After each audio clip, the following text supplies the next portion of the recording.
A'udzubillahi minasyaitonirrajim. Bismillahirrahmanirrahim. Alhamdulillahirabbil alamin. Wassalatu wassalamu ala asrofil anbiya wal mursalin wa ala alihi washabihi ajmain, amma ba'du. Rabbana zalamna anfusana wa illam taghfir lana wa tarhamna latakunanna minal khasirin. Rabbi zidna ilma warzuqna fahman. Ya, alhamdulillahirabbil alamin. Segala puji dan syukur kehadirat Allah Subhanahu wa taala atas segala karunia-Nya yang Allah berikan kepada kita, sehingga hari ini kita bisa berkumpul secara online, dan mungkin bagi saya rezeki bisa bertemu langsung offline bersama Ustadz Abbas hari ini, yang alhamdulillah Ustadz Allah mudahkan untuk datang ke Jerman ini dalam bulan Ramadan ini, berkeliling safari Ustadz yang didukung oleh Human Initiative selama beberapa hari di Hamburg. Mudah-mudahan kemudahan yang Allah berikan, meskipun kita ada yang sebagian online dan sebagian offline, mungkin menjadi ladang pahala bagi kita untuk sebagai proses mendekatkan diri sama Allah. Tak lupa kita panjatkan juga selawat dan salam kepada Nabi besar kita, Nabi Muhammad SAW, karena beliau insya Allah yang bisa menjadi syafaat bagi kita, dan juga beliau adalah qudwah dan hasanah kita ya hingga akhir nanti insya Allah.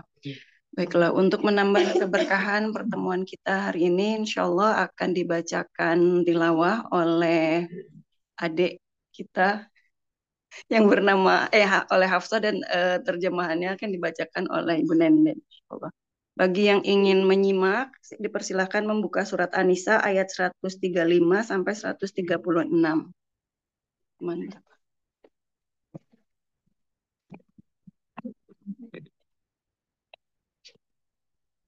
A'udzu billahi minasyaitonir rajim. Bismillahirrahmanirrahim.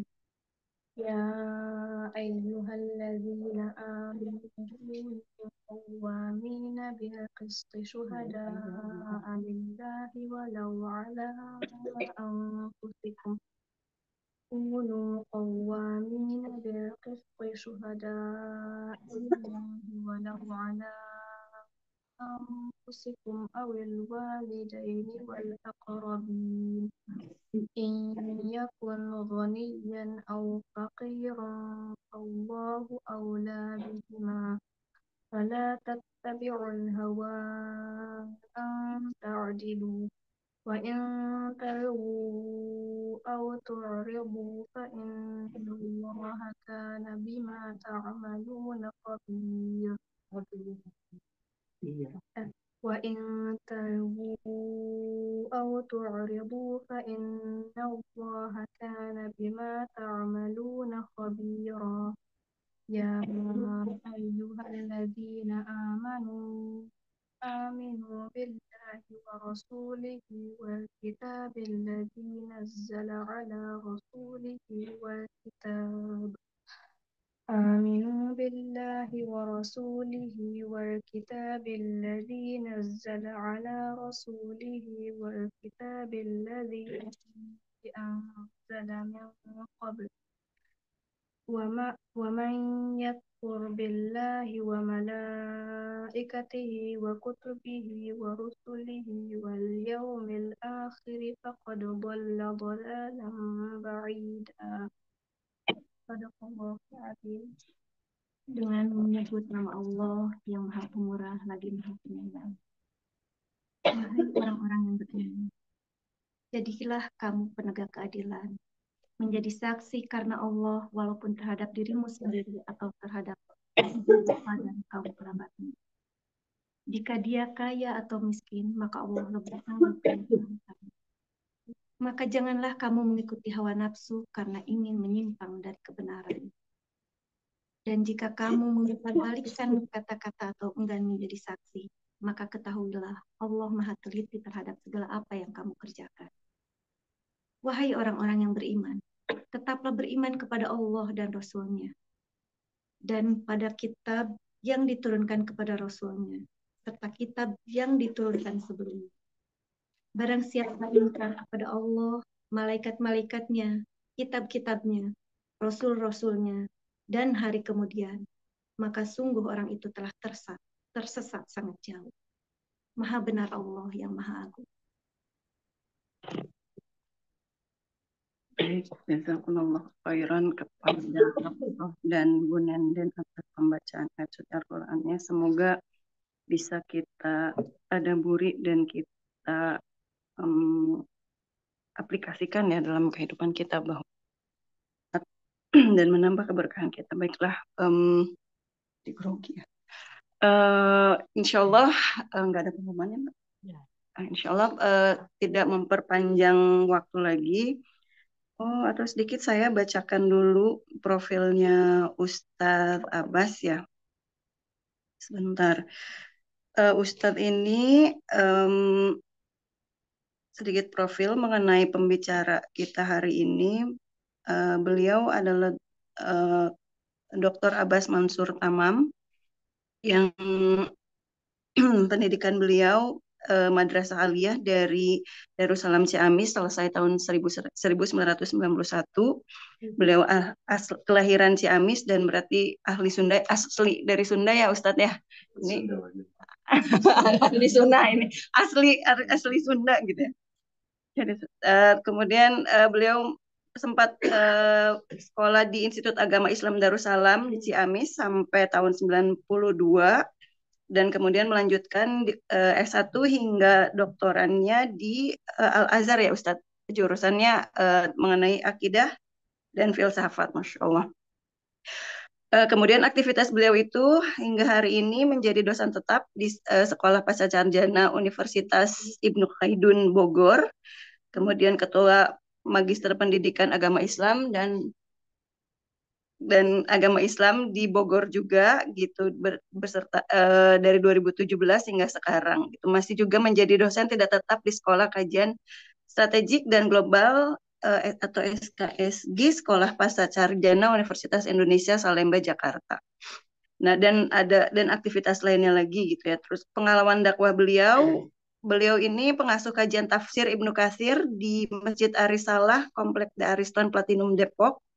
Pengisi kajian-kajian keislaman di wilayah Jabotabek, pernah dakwah di Roma di tahun 2010, dakwah di 18 kota di Jepang, kemudian berkeliling di Eropa juga, ke Belgia, ke Helsinki ya.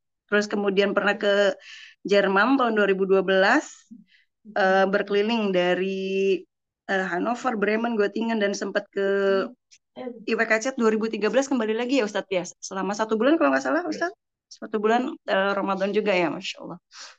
Baik, demikian sedikit mungkin profil dari Ustadz yang pasti sebetulnya lebih banyak lagi pengalaman-pengalaman dan ini aktivitasnya beliau.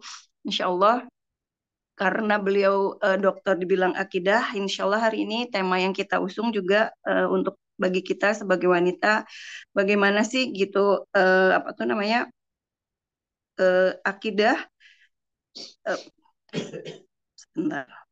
Jadi akidah dalam perspektif wanita muslim dari hati ke kehidupan gitu. Bagaimana kita sebagai wanita itu bisa lebih apa ya? Lebih mengaplikasikan akidah itu dalam kehidupan kita, apalagi kayaknya tren sekarang itu ya Ustadz apa ya, dengan banyaknya sosial media itu kan saya nggak mau bilang itu tergerus, tapi kondisi yang sekarang sepertinya kaum wanita banyak yang menjadi sasaran untuk di sosial media itu banyak sekali gitu. Kalau saya ngelihatnya yang mereka pada ngefansnya sama inilah, sama itulah gitu. Nah, gimana sih gitu sebetulnya dari perspektif akidahnya, apakah itu dari sisi agama kita, apakah itu betul, apakah itu melanggar atau tidak, bagaimana gitu Ustaz. Itu mungkin baik kepada Ustaz mungkin dipersilakan.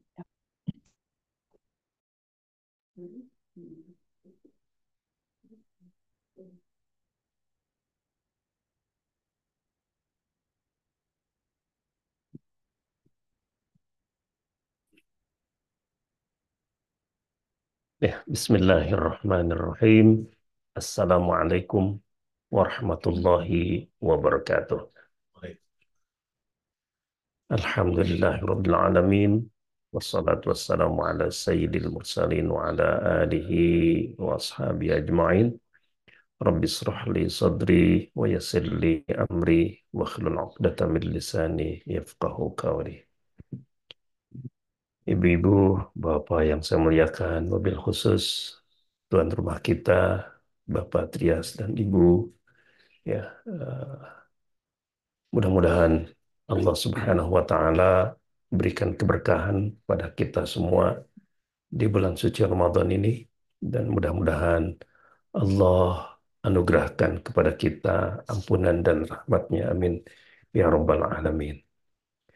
Merupakan kebahagiaan bagi saya ya bisa kembali berada di rumah ini ya karena dulu kegiatan 2012 juga di tempat ini ya. Alhamdulillah, mudah-mudahan menjadi keberkahan kepada tuan rumah dan juga keberkahan untuk kita semuanya. Topik kita pada sore hari ini ada berkaitan dengan akidah dalam perspektif muslimah. Maka saya sederhanakan berarti akidah muslimah. Ya, dari hati ke dalam kehidupan.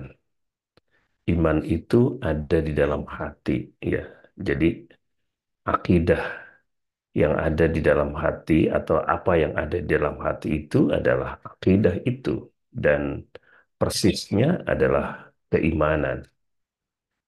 Kehidupan itu adalah amal soleh karena kenyataan yang menjadi representasi dari keimanan yang ada di dalam hati itu adalah amal-amal soleh. Karena selain amal soleh, yaitu kemaksiatan, itu pasti bukan representasi dari keimanan. Karena itu maka inti dari pembicaraan kita adalah bagaimana agar iman dan amal soleh itu benar-benar wujud di dalam kehidupan sehari-hari kita. Atas dasar itulah maka kita akan menjadi muslim, kita akan menjadi muslimah. Nah, Bapak Ibu yang saya muliakan, ya, mengapa iman dan amal soleh harus menjadi satu kesatuan?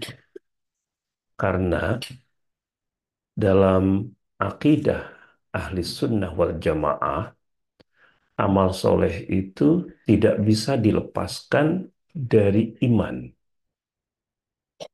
Dan tentu ini berbeda dengan kepercayaan pada aliran lain, seperti Murji'ah yang tidak harus saya sebutkan di sini atau tidak harus saya bahas. Tetapi saya ingin mengatakan bahwa bagi kita yang disebut dengan iman itu benar-benar harus mewujudkan dirinya dalam amal soleh.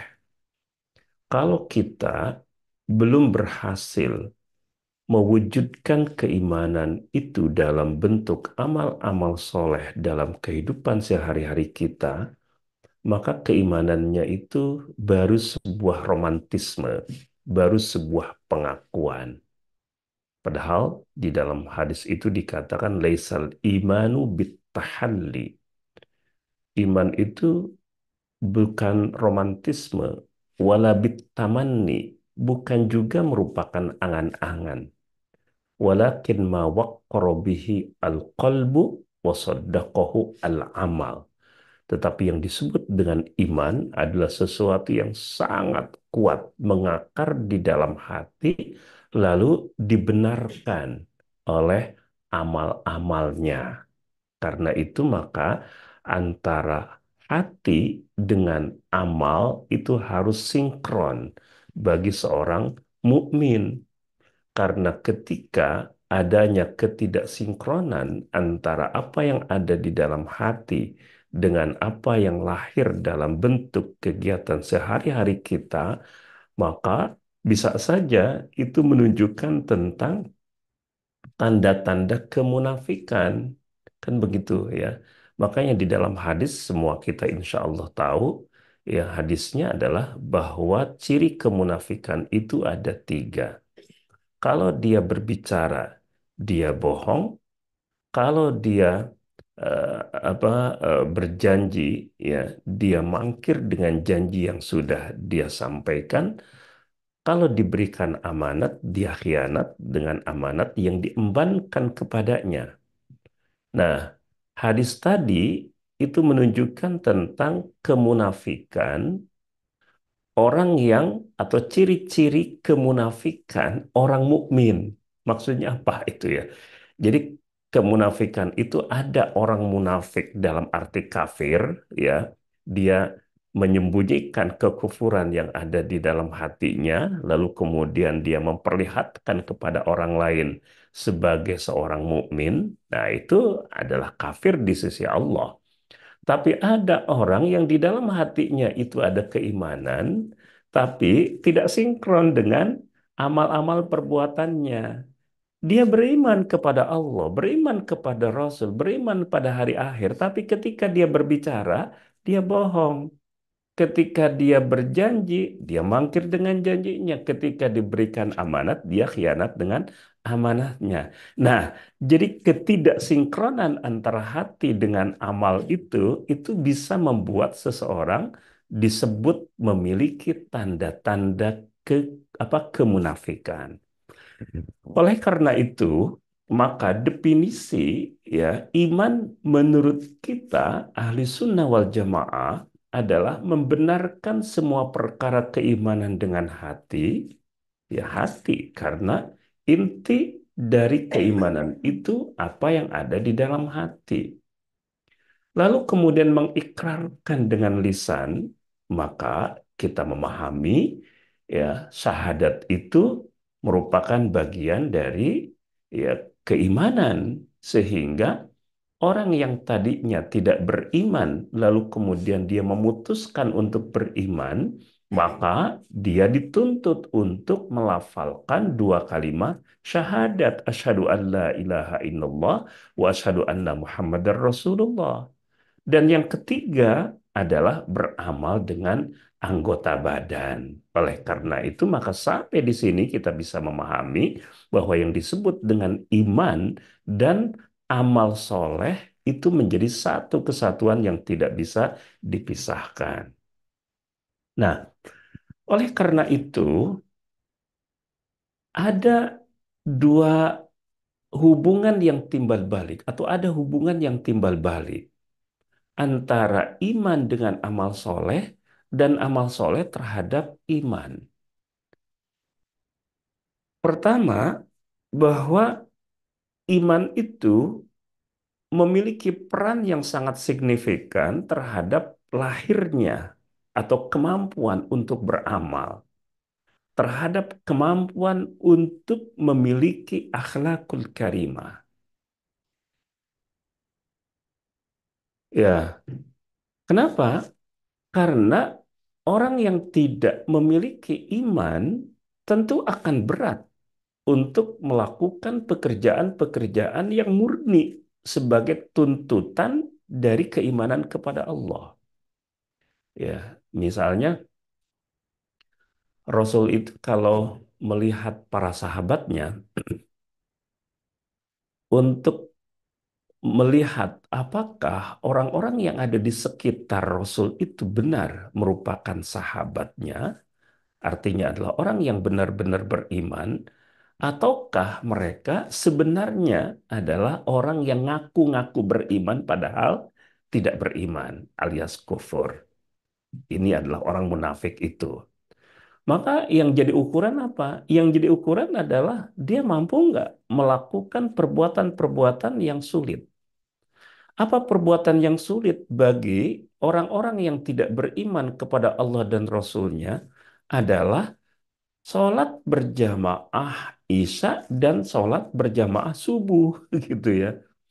Karena kalau sholat berjamaah maghrib, ya asar dan duhur itu terasa mudah atau bisa dilakukan meskipun oleh orang yang hanya mengaku-ngaku dirinya sebagai mukmin.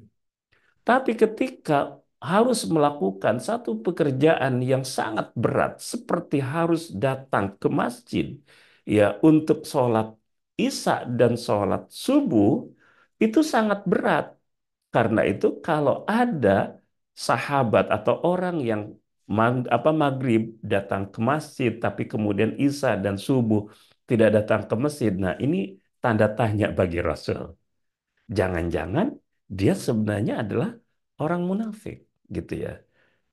Kenapa? Karena mereka tidak bisa melakukan pekerjaan berat itu disebabkan karena motivasinya itu rendah.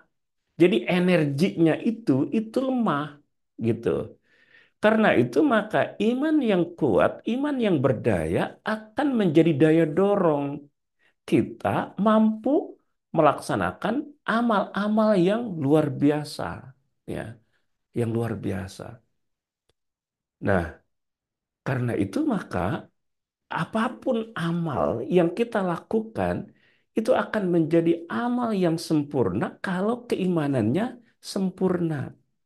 Tapi ketika kita mendapati amal-amal yang biasa atau yang bisa kita lakukan itu adalah amal-amal yang rendahan, ya, atau jauh dari kesempurnaan, maka jangan-jangan memang energi iman yang ada di dalam dada kita itu lemah, sehingga tidak cukup iman itu mendorong anggota tubuh ini untuk melakukan amal-amal ibadah kita itu dengan sebaik-baiknya. Karena itu coba misalnya kita bandingkan antara ibadah yang kita laksanakan di bulan Ramadan dengan ibadah yang kita lakukan di luar bulan Ramadan.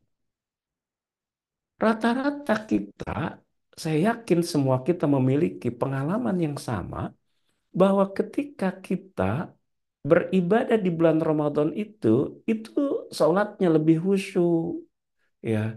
Lalu kemudian baca Qur'annya juga kemudian lebih mengena, gitu ya. Sehingga boleh jadi meskipun terkadang kita tidak paham dengan ayat yang kita baca, tetapi membuat kita terenyuh. Lalu kemudian boleh jadi untuk apa tingkatan tertentu, lalu kemudian dia bisa menangis, gitu ya. Kenapa? Karena memang imannya itu sedang optimal, sedang pol, gitu ya.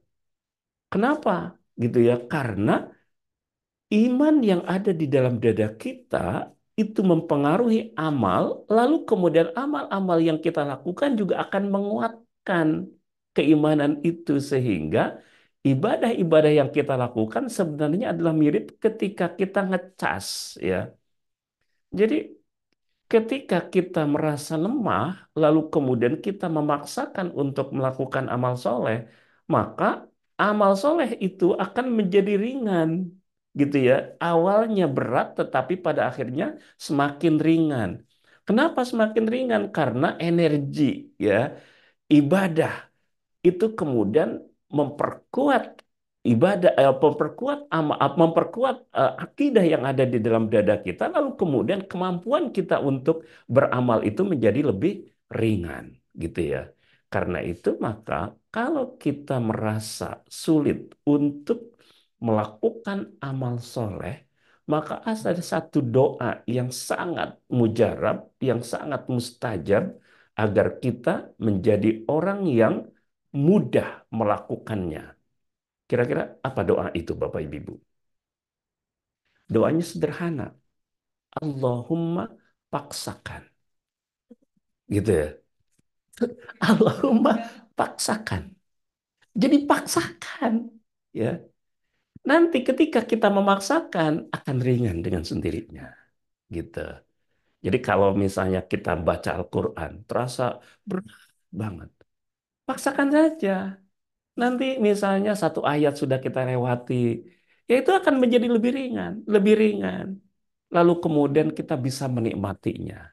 Ya, makanya orang yang bisa menikmati bacaan Qur'annya adalah orang yang terbiasa membacanya.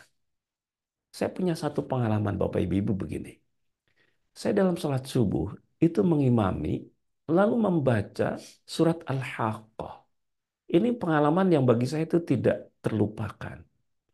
Surat Al-Haqqah itu ada ayat-ayat yang membicarakan tentang nanti di Yaumil Mahsyar ada orang-orang yang diberikan amalnya itu dari sebelah kanannya. Ada orang-orang yang catatan amalnya diberikan dari sebelah kirinya.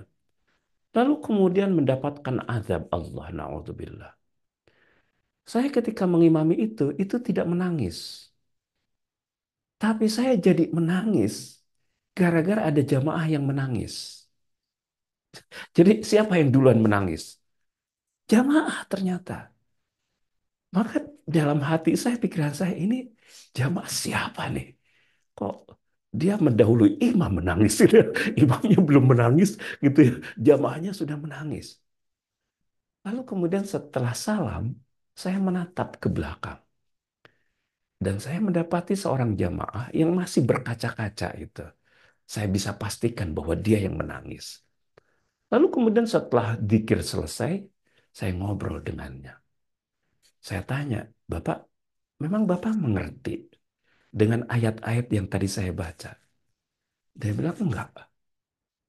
Lah, saya bilang, kok enggak ngerti, tapi menangis? Dia bilang, dia akhirnya cerita. Dia mengatakan, ya saya itu latar belakang pendidikan saya itu hanya insinyur teknik mesin, dia bilang. Jadi teknik mesin itu yang pertama kali menangis itu, gitu ya. Bukan lulusan Al-Azhar itu. Ya. Tapi dia bilang, saya kalau ada waktu itu saya baca Quran. Jadi ngantar istrinya ke pasar gitu ya. Dia nggak pernah ngomel karena istrinya banyak nawar. Kenapa? Karena nggak ikut belanja gitu ya. Dia duduk di mobil, di parkiran, dia baca Quran. Semakin lama istrinya belanja, semakin banyak ya ayat-ayat Al-Quran yang dia baca. Begitu.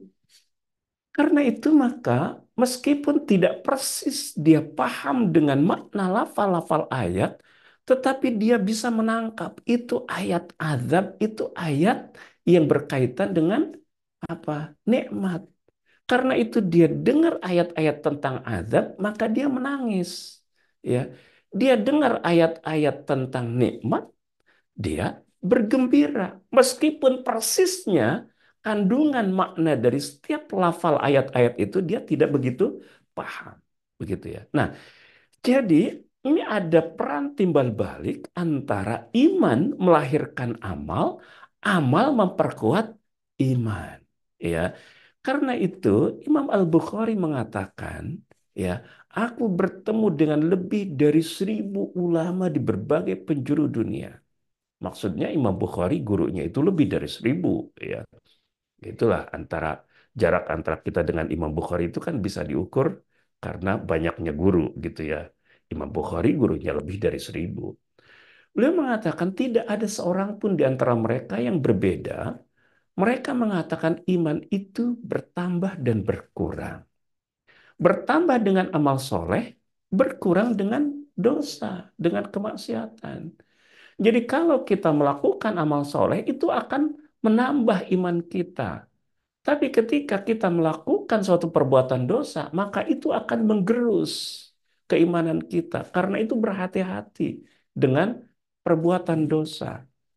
Bagi kita Ahlus Sunnah, dosa itu sebesar apapun memang tidak membuat secara otomatis menjadi kufur. Tetapi dosa itu menjadi penghantar kekufuran. Kenapa? Karena ketika orang merasa nyaman melakukan satu perbuatan dosa, maka ia akan mengantarkan pada perbuatan dosa yang lain. Lalu kemudian akan mengantarkan pada perbuatan dosa berikutnya. Maka jadilah apa yang disebut dengan lingkaran setan. Puncak dari dosa yang dilakukannya adalah kekufuran. Karena itu kalau ada orang yang menyebut bahwa dirinya telah menjadi orang yang kufur, maka dipastikan itu bukan dosa pertamanya. Tetapi dia sudah terbiasa melakukan perbuatan-perbuatan dosa hingga pada akhirnya menghilangkan keimanan itu dalam dadanya secara total hingga kemudian dia menjadi orang yang kufur, gitu ya. Nah, pertanyaannya adalah ketika kita mengatakan iman itu melahirkan amal soleh, melahirkan ibadah, ya. Maka yang disebut dengan ibadah dan amal soleh itu apa? Bapak Ibu yang saya muliakan, yang disebut dengan ibadah adalah semua perbuatan dan perkataan yang dicintai dan diridhoi oleh Allah. Jadi, perbuatan, perkataan, kategorinya dicintai dan diridhoi oleh Allah. Artinya, Allah dan Rasul-Nya memang menghendaki itu. Baik yang dilakukan atau diucapkan oleh anggota tubuh kita maupun oleh hati kita. Jadi masing-masing anggota tubuh dan hati itu bisa melakukan perbuatan, bisa mengucapkan suatu ucapan. Ya, coba misalnya kita melakukan satu perbuatan. Perbuatan itu dilakukan oleh anggota badan. Seperti apa? Ya, sholat misalnya. Sholat itu perbuatan anggota badan. Anggota badan bisa mengucapkan, kita mengatakan subhanallah. Ya, itu adalah ucapan anggota badan kita. Tapi hati juga bisa berbuat. Perbuatan hati seperti apa? Misalnya tawakal kita kepada Allah. Tawakal itu bukan perbuatan anggota badan, tapi perbuatan hati. Bagaimana hati kita bisa menyandarkan dirinya semata-mata kepada Allah. Hanya berharap kepada Allah, gitu. Mencintai Allah, mencintai Rasulullah, itu pekerjaan hati. Lalu kemudian hati juga bisa mengucapkan ucapan-ucapannya. Kita bisa mengunci lidah kita, mengunci bibir kita. Lalu kemudian misalnya kita pejamkan mata kita, lalu kemudian kita berzikir dengan hati kita. Jadi lidah kita tidak berucap la ilaha illallah, tapi hati kita yang mengucapkannya. Maka itu yang disebut dengan zikir dengan hati, ya. Jadi perkataan dan perbuatan yang dicintai dan diridhoi oleh Allah, baik diucapkan, dilakukan oleh anggota tubuh ataupun oleh hati. Karena itu maka yang disebut dengan ibadah itu luas sekali cakupannya. Nah, bukankah yang disebut dengan ibadah itu sholat? Ya, sholat itu bagian dari ibadah. Maka karena itu ada yang disebut dengan ibadah mahdhah, ibadah ritual, ada yang disebut dengan ibadah sosial, goir mahdhah. Ya, ketika kita menyapa orang, ya sambil kita tersenyum, misalnya asal jangan salah sasaran saja senyumnya, ya, maka itu akan adalah ibadah. Ketika kita memberi, ya, kepada siapapun yang kita beri, itu adalah ibadah. Jadi ibadah itu mencakup, ya, ibadah yang hubungan kita langsung dengan Allah, ibadah yang berhubungan dengan masyarakat yang ada di sekitar kita, ya. Karena itu, maka semua kebaikan itu bisa disebut sebagai amal soleh. Karena sholat kita amal soleh, ia juga adalah ibadah. Zakat kita adalah ibadah, ia juga adalah amal soleh, gitu ya. Berbuat baik kepada sesama, ia juga adalah amal soleh, tetapi bisa disebut sebagai ibadah. Karena itu maka antara ibadah dan amal soleh itu bisa memiliki hubungan yang sinonim. Artinya adalah sama maknanya ketika kita memahami ibadah dalam pengertian yang luas tadi itu. Nah, karena itu maka ketika benar ada iman yang ada di dalam dada kita, maka akan membuat kita memiliki kemampuan. Apa yang bisa kita optimalkan adalah ibadah mahdoh kita, ibadah goir mahdoh kita.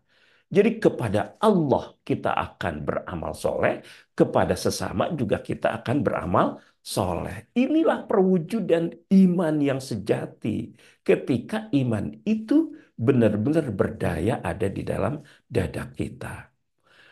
Karena itu, maka keimanan itu bisa bertingkat-tingkat. Sesuai dengan apa? Sesuai dengan tingkatan kemampuan ibadah dan amal solehnya. Secara umum, semua kita adalah mukmin, orang yang beriman. Tetapi kualitas iman pada masing-masing kita pasti berbeda.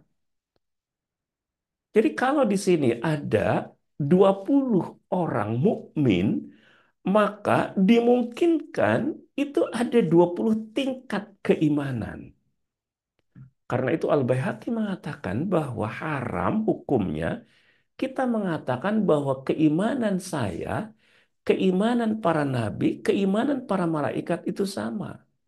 Secara umum memang beriman, tetapi persisnya kualitas imannya adalah berbeda-beda. Karena itu terdapat perbedaan tingkat iman di antara mereka disebabkan oleh apa? Perbedaan kehusyuan ketika sholat, ketika beramal-amal ibadah, ketakwaan, kemampuan mengekang hawa nafsu, kemampuan kita berpegang pada nilai-nilai keutamaan. Itulah yang secara persis masing-masing dari amal ibadah yang kita lakukan itu akan menyumbangkan, ya, akan menyumbangkan kualitas iman kita. Sehingga keimanan itu bisa ada pada level 1, tapi terus, ya, kita kumpulkan energi positif di dalam diri kita dengan kemampuan melakukan amal-amal ibadah yang bisa kita lakukan, maka nanti kemudian akan naik ke level kedua, akan naik ke level ketiga, terus begitu. Kira-kira ada puncaknya nggak iman itu? Ada level tangga apa anak tangga yang membuat kemudian tidak ada lagi tahapan iman setelahnya atau tidak? Tidak akan ada. Karena iman itu tak terbatas, gitu ya. Oleh karena itu maka kemampuan beramal soleh tidak terbatas. Kemampuan bersyukur tidak terbatas. Sabar ada batasnya nggak Bapak Ibu? Gitu. Nah, sabar kira-kira ada batasnya nggak? Kan kita sering mengatakan bahwa sabar juga ada batasnya. Yang menjadi batasan kesabaran kita itu adalah kemampuan iman kita. Jadi kalau dia mentok, setelah itu dia tidak bersabar, maka sampai di situ keimanannya. Ya, karena banyak orang yang dicoba oleh Allah, sebesar apapun cobaan yang diberikan oleh Allah kepadanya, dia tetap bersabar. Ya, contoh misalnya musibah yang ditimpakan oleh Allah kepada Nabi Ayub alaihissalam. Pernah nggak Nabi Ayub aral? Kan enggak, gitu ya. Kenapa? Nabi Ayub padahal musibahnya luar biasa. Putra-putrinya meninggal semua. Kekayaannya itu hangus semuanya. Bahkan badannya itu kemudian dikerogoti oleh penyakit. Ketika istrinya mengatakan, engkau sudah lama ditimpa musibah. Engkau berdoa kepada Allah agar Allah memberikan apa? Kesembuhan. Apa kata Nabi Ayub? Aku malu. Gitu ya. Aku malu. Karena betapa banyak nikmat-nikmat yang sudah diberikan oleh Allah kepada saya. Lalu kemudian ketika Allah memberikan cobaan baru seperti ini, lalu kemudian merasa sudah mentok, tidak lagi bisa bersabar, gitu ya. Jadi ini adalah satu contoh bahwa yang membatasi kesabaran kita adalah iman kita. Kalau kita terus meningkatkan kualitas iman kita, maka kesabaran juga akan terus meningkat begitu. Nah, ini perspektif perempuan. Saya mencari apa riwayat-riwayat yang kira-kira apa memenuhi judulnya. Iman dalam perspektif perempuan. Saya menemukan satu riwayat berkaitan dengan persoalan ini itu dari Aisyah radhiyallahu anha. Hadisnya sahih karena diriwayatkan oleh Imam Bukhari. Beliau bercerita bahwa surat-surat Al-Quran yang pertama kali diturunkan adalah surat-surat pendek yang berbicara tentang surga dan tentang neraka. Karena itu maka selama fase Mekah kurang lebih 13 tahun, maka ayat-ayat yang diturunkan itu adalah ayat-ayat tentang keimanan kepada Allah. Keimanan kepada seluruh perangkat keimanan itu sampai berkaitan dengan surga dan tentang neraka. Ketika keyakinan orang tentang Islam itu sudah kuat, maka baru ketika itu turun hukum halal dan haram. Di mana hukum halal dan haram itu diturunkan? Ketika Rasul sudah berhijrah ke Madinah. Karena itu maka pada fase Madinah itu ayat-ayat yang banyak diturunkan adalah berkaitan dengan hukum. Al-Baqarah diturunkan misalnya termasuk kewajiban ibadah puasa ya. Kemarin di acara sore kemarin bukber itu ada kuis ya. Tahun berapa eh, kewajiban berpuasa itu diturunkan?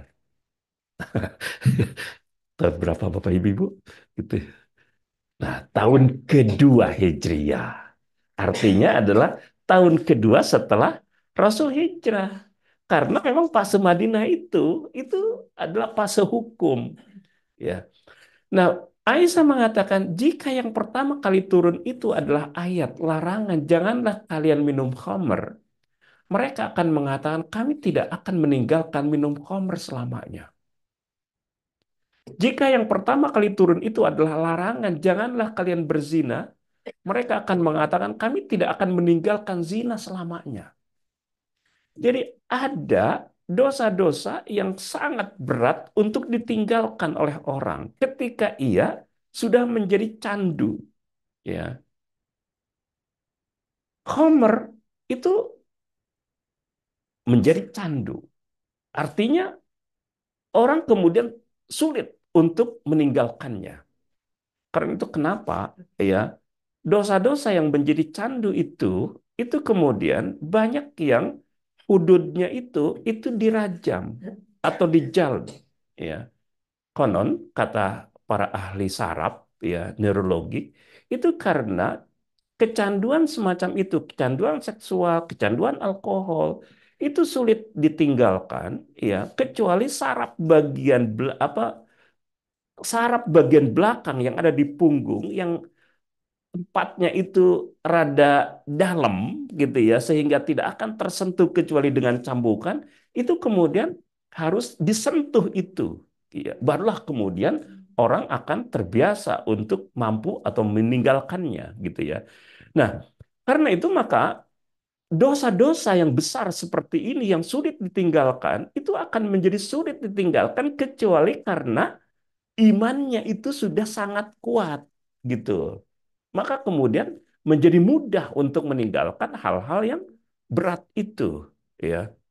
Eh, Kalau ajengan-ajengan gitu ya itu mohon maaf saya cerita gitu ya memberikan contoh ini sederhana ya mohon maaf misalnya bapak-bapak misalnya kan ada ahlu hisab gitu ya gitu mereka mengatakan begini coba bapak-bapak gitu ya bukti bahwa kita itu bisa meninggalkan kebiasaan-kebiasaan yang tidak baik kita itu karena kekuatan iman, buktinya pada bulan Ramadan.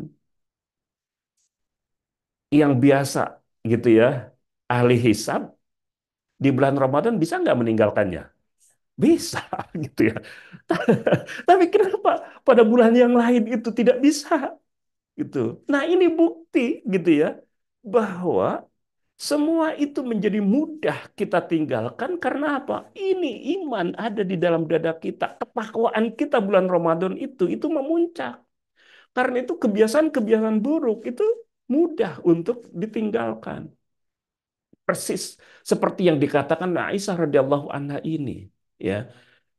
Assalamualaikum warahmatullahi wabarakatuh.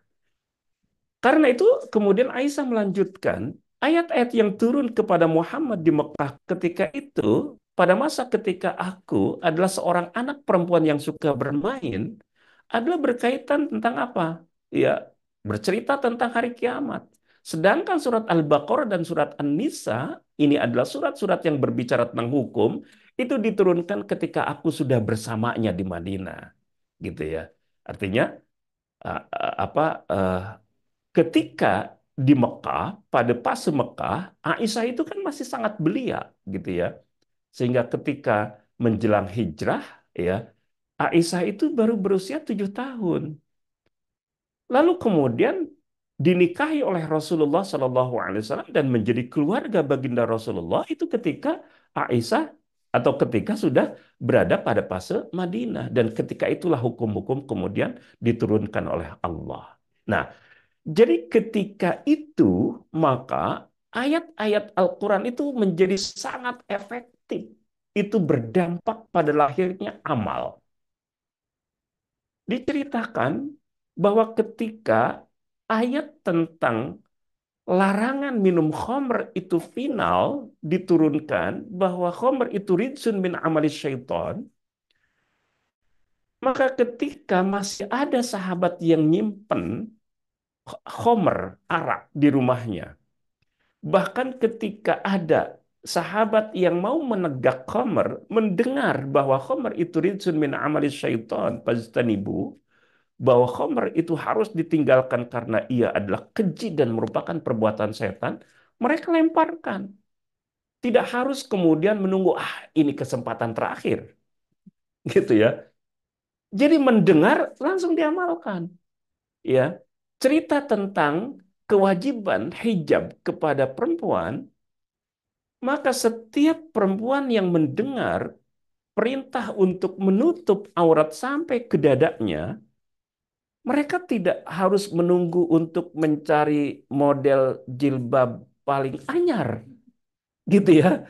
Tetapi apa yang bisa dipakai di rumahnya langsung mereka kenakan. Karena itu pakai taplak gitu ya. Pakai pakai karungoni yang adanya karungoni dipakai gitu ya.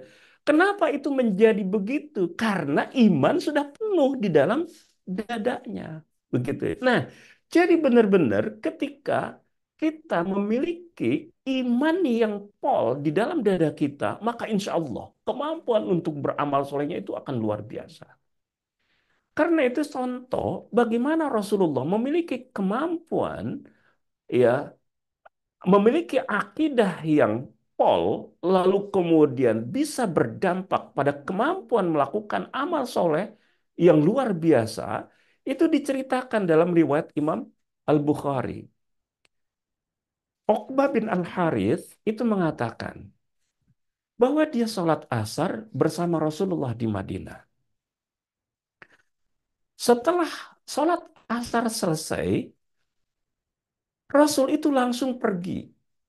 Ya, kan biasanya Rasul menuntaskan zikir dulu gitu ya. Jadi karena itu kita kalau habis sholat jangan langsung pergi, ya. Tapi zikir dulu, lalu kemudian berdoa gitu ya. Dan begitulah sampai kemudian proses eh, apa sholat, zikir dan doa itu selesai. Baru kemudian kalau ada hajat Rasulullah SAW meninggalkan tempat sholatnya. Tapi kali itu Rasulullah kemudian langsung Assalamualaikum, Assalamualaikum, langsung beliau jalan. Maka para sahabat kemudian menduga-duga ini ada apa Rasul ini tidak biasanya itu. Tapi habis itu beliau kembali lagi ke masjid. Maka para sahabat kemudian menemuinya dan bertanya, ada apa denganmu wahai Rasulullah? Beliau kemudian mengatakan, aku teringat pada sepotong emas sebagai sedekah. Jadi ada sedekah gitu ya, dititipkan kepada Rasul. Subhanallah. Kan Rasul tidak halal makan sedekah, ya kan? Rasul itu boleh makan pemberian kalau sifatnya hadiah. Tapi kalau sedekah, zakat, itu tidak halal bagi Rasul dan bagi keluarganya. Itu berbeda dengan kita. Beliau mengatakan, aku tidak mau barang itu mengganggu pikiranku. Maka aku suruh istriku untuk membagikannya. Jadi subhanallah. Ya, ini tidak kemudian Rasul tahan di rumahnya. Tapi apa yang kira-kira bisa mengganggu konsentrasinya, ibadahnya. Nah, itu yang kemudian beliau langsung lakukan. Nah, oleh karena itu maka kita, ya, kalau memang ingin kualitas iman kita juga pol di dalam hati kita, ini yang harus kita lakukan, bergegas, ya. Kalau perlu berlomba, boleh nggak berlomba dalam kebaikan? Boleh. Makanya pas tabikul khairat, ya kan? Berlomba-lombalah dalam kebaikan. Cerita Umar bin Khattab, bagaimana beliau berlomba dengan Abu Bakar, itu kan luar biasa. Cerita tentang infak menjelang perang Tabuk, ya kan? Umar datang kepada Rasulullah menginfakkan setengah hartanya. Lalu kemudian duduk di samping Rasul, ingin menunggu Abu Bakar datang menginfakkan hartanya. Jadi Umar sudah pede ketika itu, bahwa harta yang diinfakkannya itu besar. Lalu kemudian Abu Bakar datang, ya, menginfakkan hartanya. Lalu kemudian duduk bersama. Ya, maka ditanya Umar, apa yang engkau tinggalkan untuk keluargamu, wahai Umar? Umar mengatakan, Alhamdulillah, aku tinggalkan untuk mereka setengah dari harta kekayaanku. Jadi infaknya 50% itu. Lalu kemudian Abu Bakar, apa yang engkau tinggalkan untuk keluargamu? Abu Bakar mengatakan, aku tinggalkan untuk mereka Allah dan Rasulnya. Subhanallah gitu ya. Berarti berapa persen itu? 100%. Yang itunya tidak harus langsung kemudian kita contoh. Ya, karena beramal itu juga bertahap gitu ya. Jangan langsung, wah saya mah pengen seperti Abu Bakar, makomnya Abu Bakar, langsung kemudian semua uangnya dari rekeningnya diinfakkan gitu ya. Giliran istri minta belanja, lalu kemudian bingung gitu ya. Tidak harus begitu, karena kemampuan beramal itu sekali lagi adalah bertahap gitu ya. Tapi ini menggambarkan betapa ya kemampuan Abu Bakar untuk beramal soleh itu luar biasa karena imannya itu memang pol. Kan itu wajar kalau yang pertama kali akan masuk surga setelah Rasul itu adalah Abu Bakar. Ya. Kenapa? Karena setiap amal soleh yang merupakan kesempatan beramal, beliau lakukan. Jadi satu contoh gitu ya, Rasul pagi hari setelah subuh itu bertanya, siapa di antara kalian yang pagi ini sudah nengok orang sakit? Ini pertanyaan setelah subuh. Saya tidak habis pikir, kira-kira para sahabat itu bangunnya jam berapa ya? Lalu kemudian Abu Bakar ngacung, saya sudah nengok. Jadi Abu Bakar itu sudah nengok orang sakit sebelum berangkat ke masjid untuk subuh. Siapa yang di pagi hari ini atau tadi malam itu mengantarkan jenazah? Abu Bakar juga ngacung. Siapa yang di pagi hari ini sudah apa bersedekah? Abu Bakar ngacung. Beliau mengatakan Abdurrahman anaknya itu ikut ke masjid membawa makanan. Di depan pintu masjid ada orang meminta-minta. Maka saya minta Abdurrahman supaya memberikan makanan yang dibawanya kepada pengemis itu. Jadi sudah berinfak. Ya. Siapa yang di pagi hari ini itu sudah berpuasa. Lalu kemudian Abu Bakar juga ngacung gitu ya. Jadi tidak ada kesempatan untuk beramal soleh, beribadah kecuali Abu Bakar sudah merupakan orang pertama gitu ya.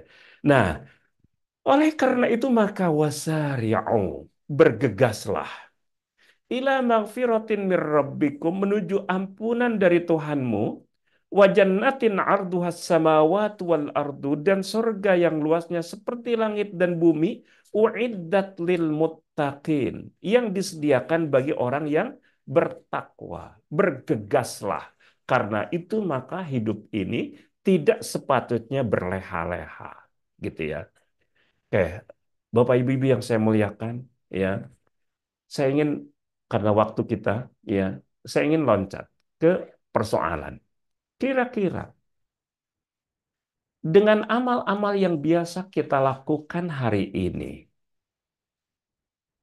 sudahkah kita bisa menduga posisi kita nanti di akhirat itu di mana? Ya. Ada satu riwayat begini, Jabir mengatakan ada seorang laki-laki bertanya kepada Nabi Shallallahu Alaihi Wasallam pada waktu perang Uhud. Dia mengatakan, menurutmu, jika aku terbunuh, di manakah tempatku? Dia mengatakan, di manakah tempatku setelah kematiannya? Maka Nabi bersabda, di dalam surga. Lalu orang itu melemparkan beberapa butir kurma dari tangannya, kemudian berperang hingga terbunuh menjadi orang yang syahid.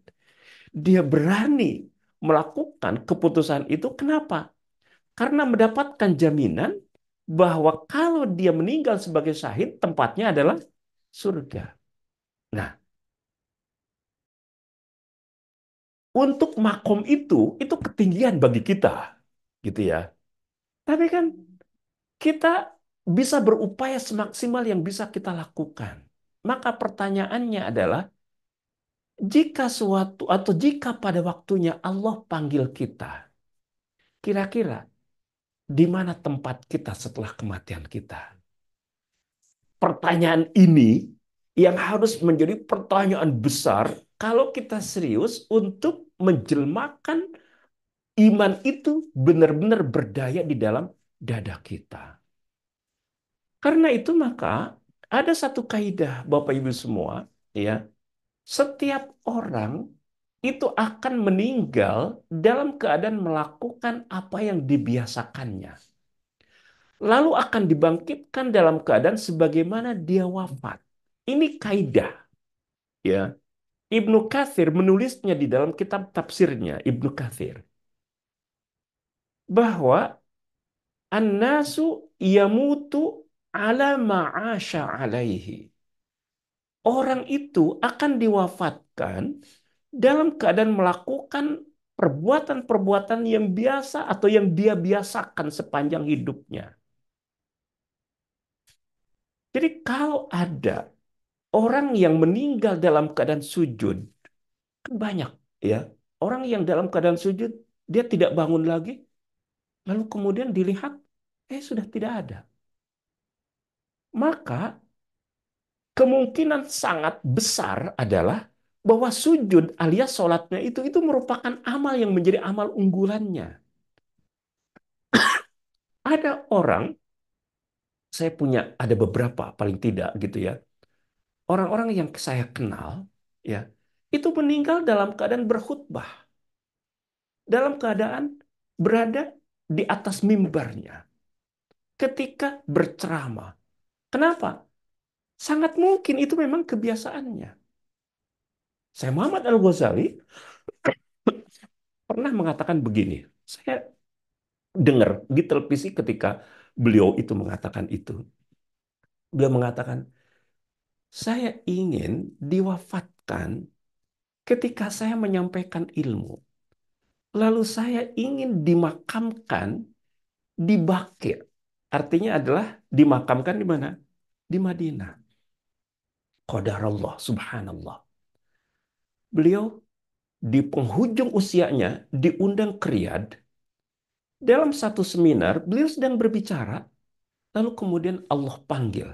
Sis, meninggal itu ketika beliau sedang megang mic. Pemerintah Saudi, kerajaan Saudi tahu tentang apa yang menjadi keinginan Syekh Muhammad Al-Ghazali itu. Maka beliau dibawa ke Madinah dan dimakamkan di Baqi'. Subhanallah. Jadi kematian itu dirancang, gitu ya. Nah, maka pertanyaannya adalah, kita ingin meninggal dalam keadaan apa? Masing-masing kita bisa memilih. Lalu kalau sudah kita menjatuhkan pilihan, saya ingin meninggal dalam keadaan berpuasa, maka berarti jadikanlah puasa itu sebagai amal-amal unggulannya. Saya ingin meninggal dalam keadaan membaca Al-Quran, maka jadikan membaca Quran itu sebagai amal unggulannya. Saya ingin diwafatkan dalam keadaan sholat, maka jadikan sholat itu sebagai amal unggulannya. Saya ingin diwafatkan dalam keadaan bersedekah, maka jadikan sedekah sebagai amal unggulannya. Jadi dia akan diwafatkan dalam keadaan melakukan amal-amal yang dibiasakannya. Ada orang yang meninggal dalam keadaan berjoget dangdutan. Kira-kira apa yang menjadi kebiasaannya? Kan boleh jadi itu yang biasa dia lakukan sepanjang hidupnya. Begitu. Nah, lalu dia dibangkitkan nanti setelah kematian dalam keadaan persis kondisi ketika dia meninggal itu. Jadi ada seorang sahabat ikut haji bersama Rasul dalam haji wada. Beliau dalam keadaan berihram di Mina itu masih memakai pakaian ihram. Di Mina itu dia berada di atas apa di pinggir sebuah tebing, ya. Lalu kemudian dari belakang dia kesenggol oleh seekor keledai. Lalu dia jatuh dan meninggal dunia. Maka kemudian Rasulullah Shallallahu Alaihi Wasallam mengkafani laki-laki itu dengan kain kafannya. Dan beliau mengatakan dia akan dibangkitkan setelah kematiannya dalam keadaan bertalbiyah. Labbaik Allahumma labbaik. Kenapa bertalbiyah? Karena dia sedang bertalbiyah dalam keadaan berihram dalam hajinya. Jadi ketika orang ya meninggal dalam keadaan sujud, maka ketika nanti dibangkitkan dia dalam keadaan sujud itu. Yang sedang membaca Quran meninggal dunia dibangkitkan sedang membaca Al-Quran. Begitu seterusnya. Ini adalah kematian yang indah. Karena itu maka pertanyaannya adalah menjadi penting. Apa yang menjadi amal unggulan kita? Nah, masing-masing kita itu bisa merancang itu. Karena itu, maka mudah-mudahan Allah Subhanahu wa Ta'ala memberikan bimbingan kepada kita sehingga kita bisa memiliki satu amal yang mudah-mudahan kelak Allah akan panggil kita ke sorga dari pintu itu. Yang terbiasa melaksanakan puasa dipanggil dari Babur Royan dan seterusnya. 8 pintu itu adalah amal-amal unggulan yang sangat mungkin itu bisa kita tekuni dalam hidup ini. Mudah-mudahan dengan keberkahan Ramadan ini Allah memberikan taufik kepada kita sehingga akidah yang ada dalam dada kita, iman yang ada dalam dada kita benar-benar menjelma di dalam kehidupan sehari-hari kita. Amin ya Rabbal Alamin. Itu yang bisa saya sampaikan dan saya kembalikan ke moderator malam. Baik, jazakallahu khairan Ustadz atas penyampaian materinya. Masya Allah. Banyak sekali kayaknya nggak bisa disimpulin karena semuanya isinya iya daging, isinya materi ya Ustadz. Jadi saya belum bisa ngambil kesimpulan dan karena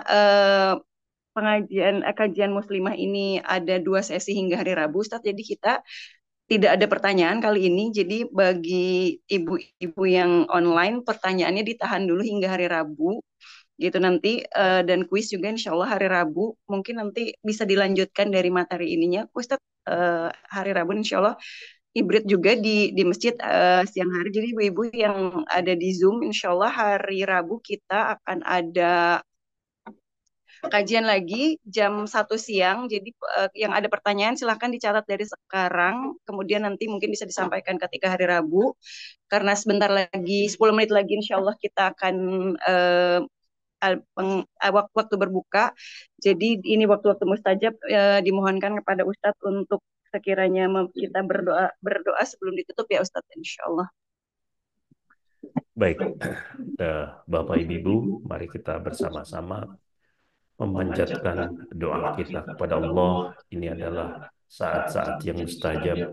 Mudah-mudahan Allah berkenan mendengar dan mengabulkan hajat-hajat kita semuanya. Mari kita ikhlaskan doa ini, ya mudah-mudahan sekali lagi Allah mengistijabah. Allahumma salli ala Sayyidina Muhammadin fil awwalin wa sallillahumma ala Sayyidina Muhammadin fil akhirin wa sallillahumma ala Sayyidina Muhammadin fil mala'il a'la ila yaumiddin. Alhamdulillah hamdan yuwafi ni'amahu wa yukafi mazidah. Ya Rabbana lakal hamdu wa lakal syukru kama yanbaghi li jalali wajhikal karimi wa 'azimi sultanik. La ilaha illallahul azimul halim. La ilaha illallah rabbul arshil azim. La ilaha illallah rabbus samawati wa rabbul ardi wa rabbul arshil karim. Allahumma ighfir lana dhunubana wa liwalidina warhamhum kama rabbawna shighara. Allahumma ighfir lana dhunubana wa liwalidina warhamhum kama rabbawna shighara. Allahumma ighfir lana dhunubana wa liwalidina warhamhum kama rabbawna shighara. Rabbana zalamna anfusana illam taghfir lana wa tarhamna lanakunanna minal khasirin. Ya Allah, Kami terbiasa mendolimi diri kami sendiri, ya Allah. Dengan dosa-dosa yang kami lakukan. Kemaksiatan-kemaksiatan yang tidak henti. Jika Engkau tidak berkenan memberikan ampunan dan rahmat-Mu kepada kami, tentulah kami akan termasuk orang-orang yang rugi, ya Rabbal Alamin. Ya Allah, berikanlah ampunan kepada kami di bulan Ramadan ini, di hari ini, di bulan ini, ya Allah. Berikanlah curahan rahmat-Mu kepada kami, ya Allah. Dan bebaskanlah kami semua dari api neraka, ya Rabbal Alamin. Rabbana taqabbal minna salatana wa siyamana wa ruku'ana wa sujudana wa khusyu'ana wa takhashu'ana. Allahumma tamim taqsirana ya Rabbal Alamin. Ya Allah, terimalah puasa kami, ya Allah. Terimalah salat kami, ya Allah. Tilawah kami, amal-amal ibadah kami, ya Allah. Ya Allah, sempurnakanlah kekurangan-kekurangan dari ibadah-ibadah yang kami lakukan, ya Rabbal Alamin. Allahumma ja'al jam'ana hada jam'an marhuma waj'al tafarruqana min ba'dihi tafarruqan ma'suma wa la taj'al fina wa la fi ahadin minna syaqiyan wa la mahruma. Ya Allah, curahkanlah rahmat-Mu kepada semua kami yang ada di tempat ini, ya Allah.